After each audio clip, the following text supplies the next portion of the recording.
Olá, espero que estejam bem. Meu nome é João Pedro e, juntamente com os colegas André Iser Siqueira e com a Paveli Nathalie Martins Pinheiro, hoje vou apresentar um trabalho referente ao segundo Congresso de Educação e Práticas Escolares. O nome desse trabalho é o seguinte: Educação Básica e a Formação Docente, o Programa Residência Pedagógica no município de São Borja. O programa Residência Pedagógica, ele durou entre 2018 e 2024, com 13 edições, cada uma delas com 18 meses de duração. Ele contou com execuções em todas as unidades federativas do Brasil e também na rede pública e na rede privada. O problema dessa pesquisa é o seguinte: de que forma o preceptor auxilia na formação dos licenciados do núcleo Geografia em São Borja? Esse trabalho tem uma relevância, tem uma importância acadêmica, que é a avaliação das políticas públicas. Além disso, tem uma relevância social, que é expor como que é desenvolvido o trabalho dos professores da educação básica e os sujeitos envolvidos com o ensino superior. Além disso, existe uma importância pessoal para esse trabalho, que é entender como que essa política foi aplicada. E, no meu caso, que fui residente enquanto licenciando. O objetivo geral do trabalho, se conecta com o problema de pesquisa, é investigar de que maneira os preceptores do programa Residência Pedagógica colaboraram com a formação dos licenciados. Para isso, nós elencamos, então, mais 4 objetivos específicos. O primeiro é expor os objetivos do programa e o segundo é compreender o vínculo da educação básica e do meio universitário, compreender se existe esse vínculo. O terceiro objetivo é identificar a colaboração do preceptor, que é o professor da educação básica, na formação docente dos licenciados. E, por fim, discutir a importância do preceptor em meio a esse programa, mas também na educação básica como um todo. A nossa fundamentação teórica está ancorada em 2 autores, na Selma Garrido Pimenta e no Antônio Nova. Em relação à autora brasileira, ela vai dizer que a educação, a docência, ela é um trabalho que existe, que está ancorado em 2 aspectos. Que aspectos são esses? Um aspecto teórico e um aspecto prático. Ela vai dizer também que esses 2 aspectos são necessários para o exercício da docência, e ambos devem ser exercidos em conjunto, da mesma forma. O que vai formar para a Selma Garrida Pimenta o que ela chama de praxis, que é a união dos aspectos teóricos e dos aspectos práticos. Um autor que vai na mesma linha é o Antônio Nova, que também advoga em relação aos aportes teóricos e práticos e vai dizer que a universidade é que dá os aspectos teóricos e a educação básica, a sala de aula, é que dá os aspectos práticos para o licenciando. Além disso, a fundamentação teórica se ancora na avaliação de política pública, que é tão necessária, e no entendimento dos 5 objetivos do programa Residência Pedagógica. Para resolver esse trabalho, então nós desenvolvemos uma metodologia. Essa metodologia envolveu 2 técnicas de pesquisa, a pesquisa documental e a entrevista. A pesquisa documental, ela fica a cargo da portaria número 82, de 2022, que arregimentou o programa Residência Pedagógica na sua 3ª edição. A entrevista, ela foi direcionada a 3 residentes que estavam alocados na Escola Municipal de Ensino Fundamental, o Baldo Sorrilha da Costa, e na Escola Estadual Técnica Olavo Bilac. O programa Residência Pedagógica que nós estamos estudando, ele é vinculado à Unipampa, e no campus São Borja, em específico, teve um núcleo de geografia, que esteve inserido nessas 2 escolas que os residentes foram entrevistados, e também no Instituto Estadual Padre Francisco Garcia. A análise desses documentos, dessas entrevistas e também do documento se deu a partir da análise de conteúdo da Laurence Bardan. E a abordagem, ela é qualitativa.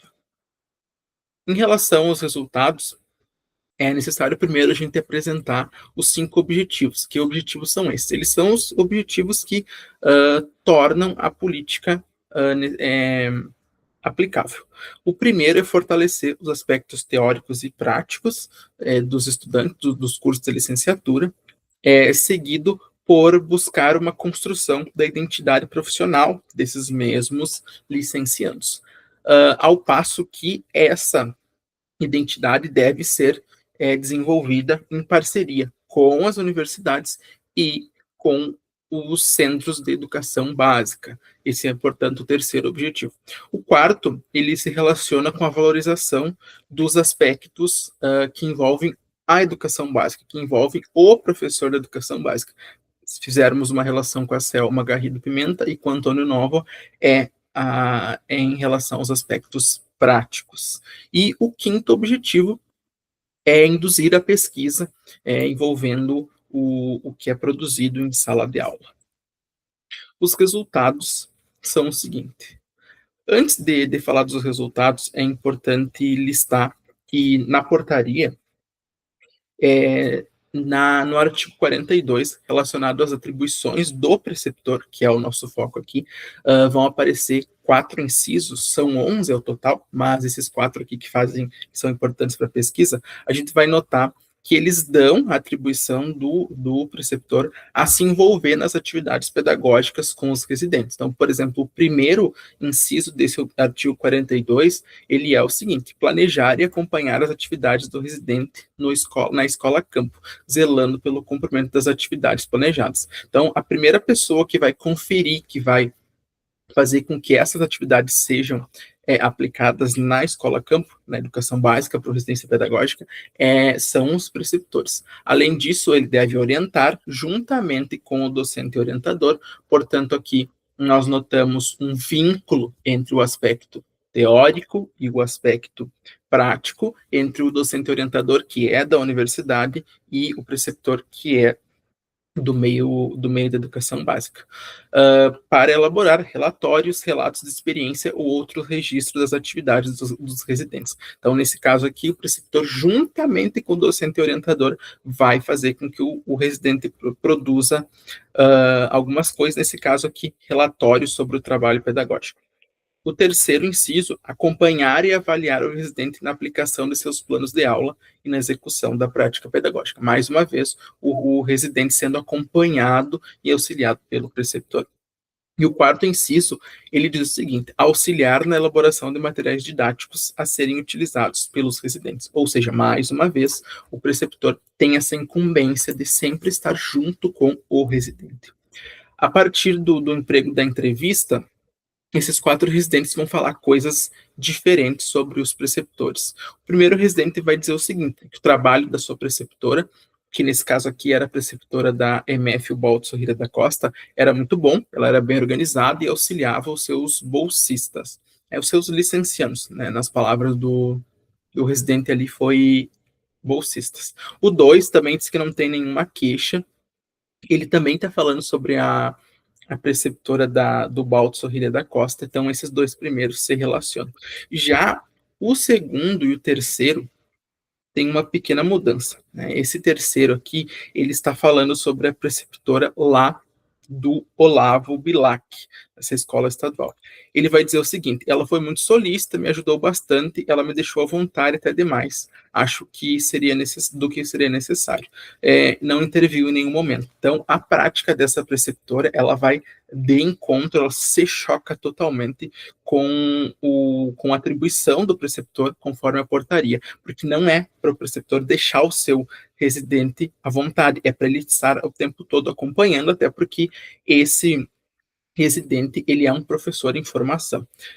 O mesmo vai acontecer com o residente 4, que também vai falar dessa residente do Olavo Bilac.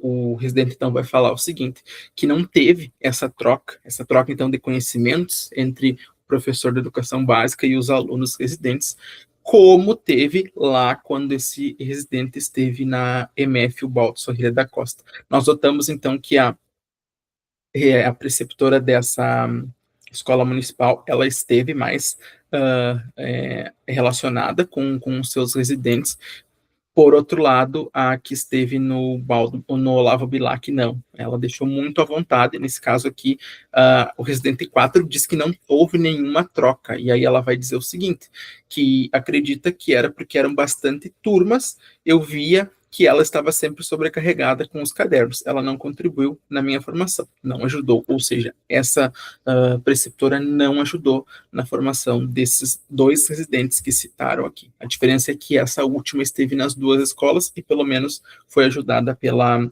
residente do Ubaldo. A discussão, juntamente com as questões teóricas do trabalho, é a seguinte: nós podemos notar, a partir do trabalho da Selma Garrido Pimenta, que a educação deve se pautar em aspectos teóricos e aspectos práticos, que ela vai formar a praxis. Ambos aspectos sozinhos não levam a nada, eles devem ser articulados da mesma forma. O Antônio Nova, ele vai por um caminho bem parecido. Ele vai dizer que também existem esses dois aportes teóricos e práticos, só que ele vai dizer o seguinte: é na escola que nós entendemos que nós temos os elementos práticos e é na universidade que nós temos os elementos teóricos. Como que isso vai acontecer? Eles não devem somente ser colocados em prática sozinho. Então, eu não posso simplesmente dizer, a partir daqui é universidade, depois é escola. Deve ser criado, segundo o Antônio Nova, um lugar em comum, um lugar que vai encontrar esses dois aspectos. Aqui ele também se vincula com a Selma, no sentido de que ambos aspectos devem se encontrar. Nós concluímos, então, que o prefeitura ele é muito importante para a formação do residente. Ele vai ser, então, um coformador, bem o que o Plano Nacional de Educação, a LDB, traz, e também a Portaria 82, que é a Regimento de Residência, que a educação básica e as universidades devem formar devem ajudar na formação dos professores. Além disso, nós notamos, então, que um professor tinha alta carga de trabalho e não conseguia ajudar os seus residentes. Então, são questões que são inerentes ao modelo mercadológico neoliberal da educação brasileira hoje. Essas são as referências. Deixo aqui o meu contato, meu e-mail, meu currículo Lattes e meu Orcid. Muito obrigado.